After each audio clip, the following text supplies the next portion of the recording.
ఏంటి నీకు వంట కూడా చేయరాదా? నా కర్మ కాకపోతే నువ్వెట్లా దొరికినవే నాకు అసలు?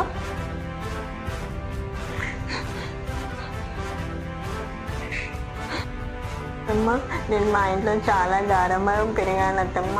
నాకు ఎవరు పని చెప్పకపోతుండరు అత్తమ్మ. మీరు మంచిగా చెప్తే నేను చేయనంటున్నాను అత్తమ్మ.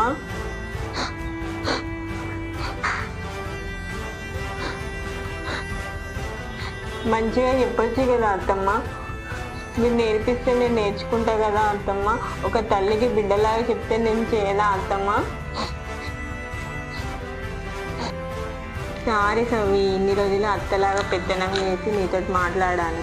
ఇప్పటి నుండి ఒక కన్న బిడ్డలాగా చూసుకుంటాను, సరేనా అమ్మ?